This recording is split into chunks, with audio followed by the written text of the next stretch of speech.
صلی اللہ علیہ وآلہ وسلم۔ اس کے بعد آپ نے یہ سورت علم نشرہ پڑھنی ہے، قرآن پاک کی الشرح جسے علم نشرہ کے نام سے بھی جانتے ہیں۔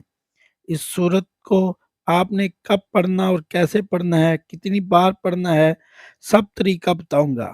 پہلے آپ اس سورت کے بارے میں تھوڑا سا جان لیجئے۔ یہ سورت علم نشرہ لا کا صدرہ کا، کیا ہم نے آپ کا سینہ نہیں کھول دیا؟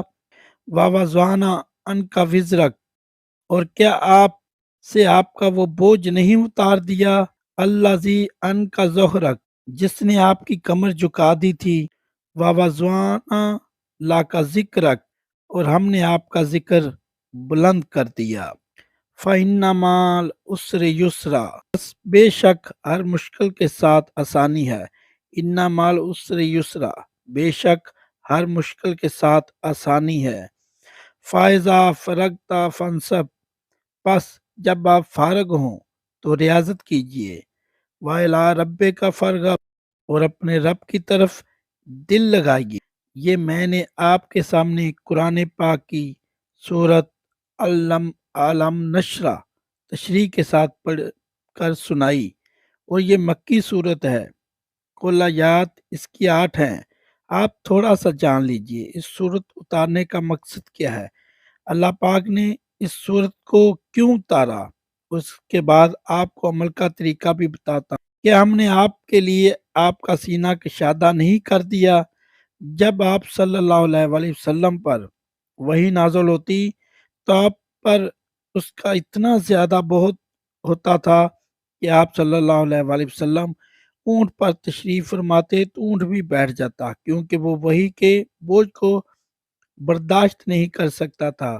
وہی کی عظمت اور قوت کو بیان کرتے ہوئے اللہ تعالیٰ قرآن پاک میں ارشاد فرماتے ہیں، اگر ہم اس قرآن کو یعنی وہی کو پہاڑ پر نازل کرتے تو تم دیکھتے کہ اللہ تعالیٰ کے کلام کے رعب و عظمت کی وجہ سے پہاڑ کے ٹکڑے ٹکڑے ہو جاتے۔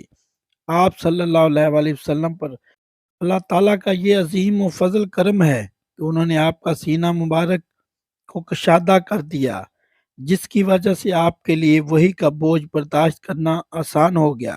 اس کے بعد جو اگلی آیات ہے، وَوَضَعْنَا عَنْكَ وِزْرَكَ الَّذِي أَنْقَضَ ظَهْرَكَ، اور ہم نے آپ پر سے آپ کا وہ بوجھ اتار دیا جس نے آپ کی کمر جھکا دی۔ اس آیت کریمہ میں یہ بھی بیان کیا گیا ہے کہ اللہ تعالیٰ نے آپ صلی اللہ علیہ وآلہ وسلم سے اس بوجھ کو دور کر دیا جو آپ کے لیے انتہائی وزنی تھا۔ اس بوجھ سے مراد وحی کی کیفیت ہے جس سے آپ نزول وحی کے وقت بوجھ محسوس کرتے تھے۔ اس سے مراد یہ منصب رسالت اور نبوت کی ذمہ داری کا بوجھ بھی ہے جو آپ پر ڈالا گیا۔ آپ کو پوری امت تک اللہ کا دین اور قرآن کریم کا پیغام پہنچانے کی ذمہ داری دی گئی۔ اس کے بعد آیت ہے وَرَفَعْنَا لَكَ ذِكْرَكَ، اس کا ترجمہ ہے اور ہم نے آپ کے لیے آپ کی آواز شہرت بلند کیا۔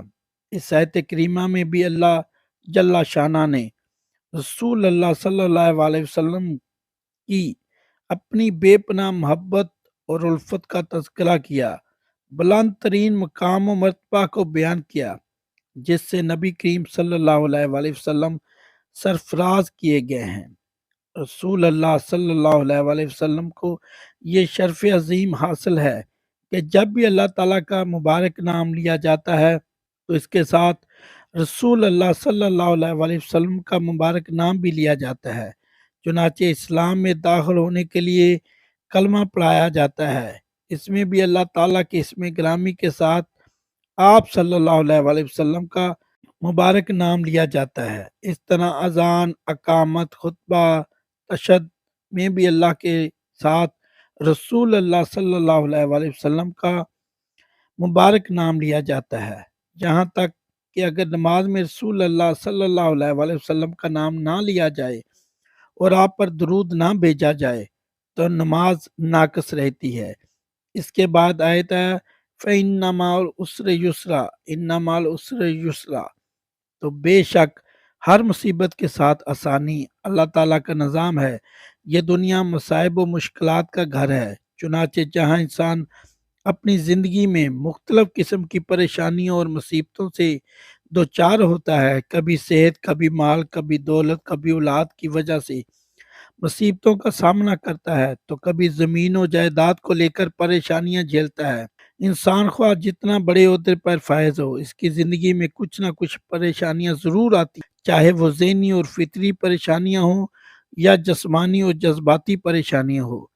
انشاءاللہ جب آپ اس وظیفے کو کریں گے، یہ سب پریشانیاں آپ کے اوپر سے دور ہو جائیں گی۔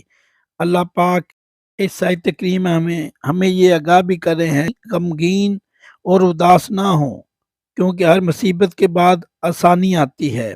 معزز سامعین، اگر ویڈیو پسند آئے تو چینل کو سبسکرائب کریں، لائک کریں، کمنٹ کریں، شیئر کریں اور بیل آئیکن کا بٹن ضرور دبائیں۔ شکریہ۔